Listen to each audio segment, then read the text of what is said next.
Hey folks, it's Ardwulf. Welcome back. We're going to do another short video on Wargaming Storage Solutions. This time we will be picking on Empire of the Sun.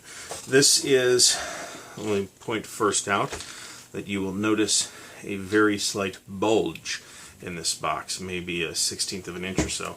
That's going to be significant, as I will explain in a moment. So let's open it up and see what we get. So this is not a hugely component-heavy game. Now we'll talk about the counter storage in a minute. But we've got some dice. We've got 2 decks of cards, one for the Allies, one for the Japanese. And if you stack the entire deck up, there's no way it'll fit in this box, because there is a mounted map board, which is becoming increasingly common for GMT, and which is a trend I like. But it does make storage a little bit more of a challenge. Of course, we've got some paper, player aid cards, and rules. The rulebook's actually a little bit thick on this game.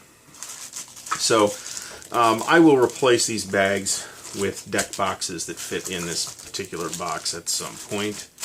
But let me talk first about this particular style of counter tray. Now, I talked about this a little bit in a previous video in this series. This is a clear plastic box with a loose lid. Now, it's not like super rattly or anything. It does get a little bit of a seal, but this is not the kind of counter storage solution that I would have used in any game without these specific dimensions, because there's no headroom in the box on top of this. This lid to this goes right up against the inside of the box lid. If there was any headroom in this for this to come loose and my pieces to rattle around in the interior of the box, I would not have used this. And it may disappoint me in the future.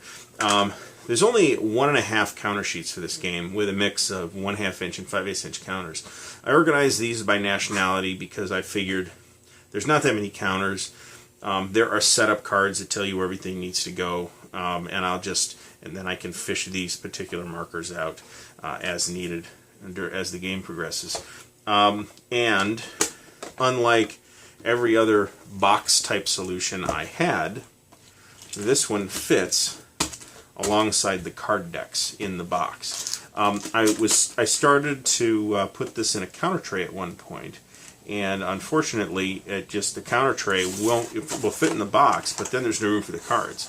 So I would once again like to have all of the components in a specific box. So this is a type of plastic tray, and once again, I got this from the Container Store. It was like $2.99, I think. And it's a nice tray. It's nice and crystal clear. I would imagine that if this were dropped, it would shatter. But since my counters are in it, if it dropped, I would be upset for a number of reasons, only one of which would be the sharp shards of broken plastic that are floating around. So because this is nice and tight, this just hangs over the lip just a little bit. I'm not going to tilt it to show you. I think this solution works for this particular game. Kind of a unique solution. I don't know if I'm going to buy any more of those particular kind of trays unless I have another game with this kind of storage dynamic going on. And I don't have anything like that at the moment, so unless I think of something else. So once again, just showing you in a series of videos different options for storing your Wargame components. I hope these are valuable to you. There will be more in the future, so stay tuned. Thanks.